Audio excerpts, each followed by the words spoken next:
இங்கே ஒரு பில்டிங்ல ஃபயர் ஆக்சிடென்ட் ஆயிடுது. நிறைய குழந்தைகளுக்கு அடிபட்டிருக்கு. அம்மா தன்னுடைய குழந்தைய தூக்கிட்டு வெளியில ஓடிவாரா. அந்த இடத்துல கரெக்டா ஆம்புலன்ஸ் நிக்க ஒரு டாக்டரும் இறங்கி வராது. பார்த்தா அது அவளோட ஹஸ்பண்ட். நம்ம பொண்ணை உடனே காப்பாத்தி ஆகணும், தலையில அடிபட்டிருக்கு, கிரிட்டிக்கலான சிச்சுவேஷன் சொல்லிட்டு அழுக அவன குழந்தைய வாங்கிட்டு கிளம்புறதுக்கு ட்ரை பண்றான். அந்த நேரம் பார்த்து உள்ளுக்குள்ள இருந்து வேற ஒரு பொண்ணு ஓடி வர அவளோட கையிலேயே ஒரு பையன் இருக்கான். டாக்டர் என்னுடைய பையன் நெஞ்சு வலிக்குதுன்னு சொல்றான். உடனே இவனுக்கு ட்ரீட்மெண்ட் பண்ணி ஆகணும்னு சொல்ல அவனை தன்னுடைய பொண்ணை ஒய்ஃப் கையில கொடுத்துட்டு இந்த பையனுக்கு ஆல்ரெடி ஹார்ட்ல ப்ராப்ளம் இருக்கு, இவனுக்கு தான் ஃபர்ஸ்ட் ட்ரீட்மெண்ட் கொடுத்து ஆகணும், ஆம்புலன்ஸ்ல 2 பேத்துக்கு இடம் கிடையாது, அதனால இந்த பையனை கூட்டிட்டு போறேன் அப்படின்னு சொல்ல அவளோ இது உன்னோட சொந்த பொண்ணு, இவ்வளவு ஃபர்ஸ்ட் காப்பாத்து அப்படின்னு சொல்ல ஒரு டாக்டரா இந்த பையனுக்கு தான் என்னால பிரியாரிட்டி கொடுக்க முடியும் அப்படின்னு சொல்லிட்டு ஒய்ஃபையும் தன்னுடைய அடிப்பட்ட குழந்தையும் அந்த இடத்துலயே விட்டுட்டு அந்த பையனை கூட்டிட்டு ஆம்புலன்ஸ்ல ஏறிடுறான். தயவு செஞ்சு என்னுடைய குழந்தைய காப்பாத்துங்க, நில்லுங்க அப்படின்னு சொல்லிட்டு தன் ஹஸ்பண்டோட பேரை சொல்லி கூப்பிட்டுட்டே ஆம்புலன்ஸை நோக்கி ஓட ஆம்புலன்ஸ்ல இருக்கக்கூடிய நர்ஸும் 2 பேத்துக்கு தான் மேடம் இடம் இருக்கு, தயவு செஞ்சு மன்னிச்சிடுங்க அப்படின்னு சொல்லிட்டு இருக்கா. என் குழந்தையோட தலையில அடிபட்டு இருக்கு, தயவு செஞ்சு கொஞ்சம் அட்ஜஸ்ட் பண்ணுங்க, நானும் உட்காந்துக்கிறேன் அப்படின்னு சொல்ல இன்னொரு பையனோட அம்மாவும் என் பையனுக்கு ஹார்ட் ப்ராப்ளம் இருக்கு, தயவு செஞ்சு டிஸ்டர்ப் பண்ணாம இங்க இருந்து போ அப்படின்னு சொல்லி தள்ளி விட்டுறா. இது எதையுமே கண்டுக்காம அவளோட ஹஸ்பண்டோ உள்ளுக்குள்ள மயங்கி கிடக்குற அந்த பையனுக்கு கொடுத்துட்டு இருக்க. ஆனா அந்த பொண்ணும் ஈமா அப்பா என்ன பாத்துக்காம அந்த பையன் கூட போயிட்டாரு அப்படின்னு சொல்லி அப்பாவியா கேட்டுட்டு இருக்கா. யாராவது வாங்க, தயவு செஞ்சு இந்த டாக்டராவது என்னோட பொண்ணோட உயிரை காப்பாத்துங்க அப்படின்னு சொல்லிட்டு அழுதுட்டு இருக்கா. இப்ப அந்த பொண்ணோட அம்மாவோ எப்படியோ தன்னுடைய பொண்ணை கஷ்டப்பட்டு ஹாஸ்பிட்டல்ல கொண்டு அட்மிட்டும் பண்ணிடுறா. இப்ப ஆபரேஷன் தியேட்டருக்குள்ள இருந்து டாக்டர் வெளியில வராரு. டாக்டர் என்னுடைய பொண்ணு நல்லா இருக்கால அப்படின்னு சொல்லி கேட்க உங்களை 10 நிமிஷத்துக்கு முன்னாடி கொண்டு வந்திருந்தீங்கன்னு வச்சுக்கோங்களேன், நீங்க காப்பாத்தி இருந்திருக்கலாம், அந்த 10 நிமிஷத்தை மிஸ் பண்ணிட்டீங்க அப்படின்னு சொல்லி என்னால முடிஞ்ச எல்லாத்தையுமே ட்ரை பண்ணிட்டோம், மூளையில ரத்த கசிவு ஏற்பட்டதுனால உடனே ட்ரீட்மெண்ட் எடுத்துக்காதனால குழந்தை இறந்துட்டாங்க அப்படின்னு சொல்லிட்டு போயிடுறாரு. ஆபரேஷன் தியேட்டருக்குள்ள இருக்கக்கூடிய தன் பொண்ணை பாக்குறதுக்காக உள்ள ஓடி போறவ ஷாக் ஆகி போய் நிக்கிறா. அது மட்டும் இல்லாம பக்கத்துல இருக்கக்கூடிய நர்ஸ் ஒரு பெட்ஷீட்டை வச்சு மூட போக இந்த மாதிரி எல்லாம் பண்ணாதீங்க அப்படின்னு சொல்லிட்டு எந்திரி பாப்பா, கண்ணை திறந்து அம்மாவை பாரு அப்படின்னு சொல்லி அந்த பொண்ணோட பேரை சொல்லி மறுபடியும் கத்திட்டு இருக்கா. நீ இல்லாத இந்த உலகத்துல என்னால வாழ முடியாது அப்படின்னு சொல்லி அழுதுட்டு இருக்க. அந்த இடத்துக்கு ஒரு டாக்டர் வராரு.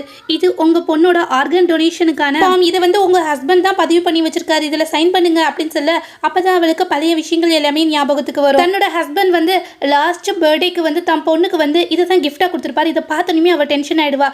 எந்த அப்பா பார்த்து தன்னுடைய குழந்தைக்கு இதை கிஃப்டா கொடுப்பாங்களா, அவ இறந்ததுக்கு பிறகு அவளுடைய ஆர்கன் எல்லாமே டொனேஷன் பண்றதுக்கான ஃபார்மை கொண்டு நீட்றீங்களே அப்படின்னு சொல்லிட்டு கோவப்பட அவனும் எதுக்காக கோவப்படுற, எந்த அப்பாவாவது தன் பொண்ணு இறக்கணும் அப்படின்னு சொல்லி ஆசைப்படுவாரா என்ன.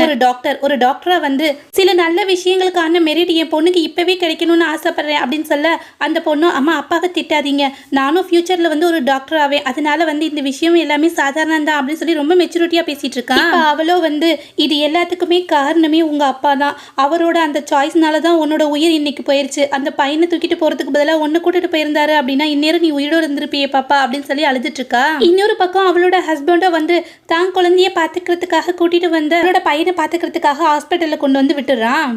இப்போ பார்த்துக்கிறதுக்காக வந்தாங்க இல்லையா, அவங்க நான் போய் ஃபஸ்ட்டு பில்லை கட்டிட்டு வந்துட்டுமா டாக்டர் அப்படின்னு சொல்லி கேட்க, ஆமாம் என்னோட ஒய்ஃபோட கார்டு உங்ககிட்ட தானே இருக்கு, அதுலேயே கட்டிடுங்க அப்படின்னு சொல்கிறான். பக்கத்தில் நிற்கக்கூடியவளோ இதெல்லாம் நான் எப்படி கைமாறு பண்ண போகிறேன் அப்படின்னு சொல்லி கேட்க, ஒன்றும் கவலைப்பட வேண்டாம், எங்கள் மெடிக்கல் டீமை காப்பாற்றுறதுக்காக உங்கள் ஹஸ்பண்ட் இறந்துட்டாரு, அதனால உங்கள் பையனை பார்த்துக்க வேண்டிய கடமை என்கிட்ட இருக்குது அப்படின்னு சொல்லி பேசிகிட்டு இருக்கான்.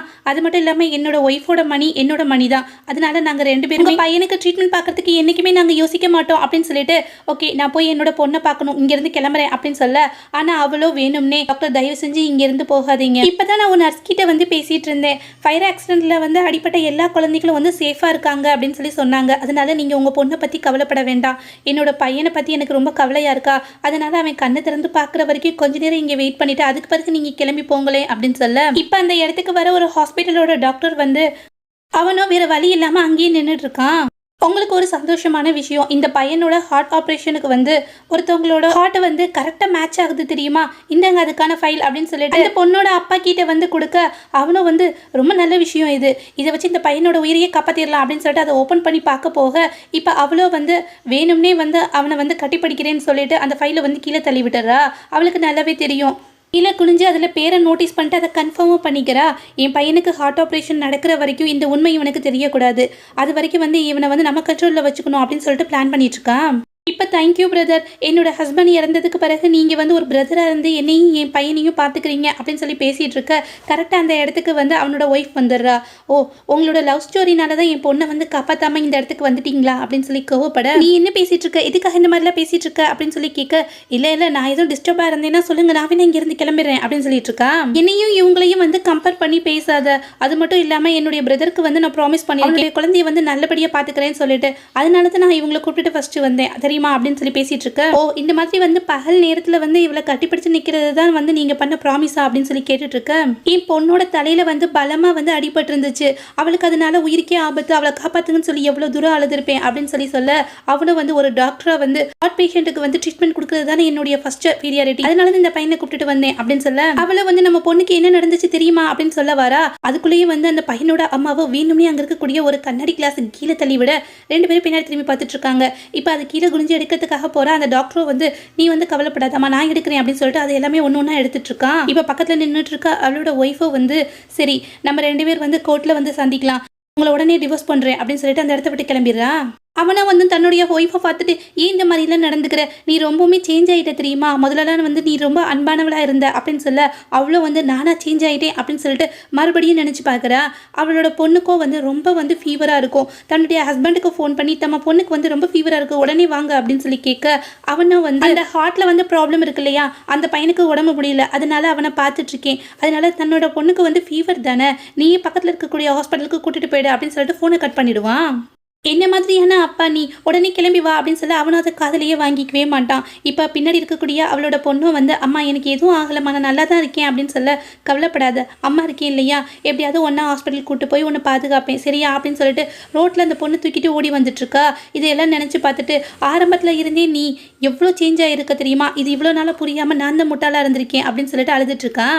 மறுநாள் தன் பொண்ணோட டெத் சர்டிஃபிகேட்டையும் ஃபோட்டோவையும் எடுத்துக்கிட்டு அழுதுகிட்டே நடந்து வர அந்த இடத்துல ஹாப்பி பர்த்டே அப்படின்னு சொல்லி போட்டு நிறைய பொம்மைகள்லாம் இருக்கு. அதெல்லாம் பார்த்த உடனேமே இன்னைக்கு என் பொண்ணோட பர்த்டே அப்படின்னு சொல்லிட்டு ரொம்ப சோகமா உட்காந்துட்டு இருக்க.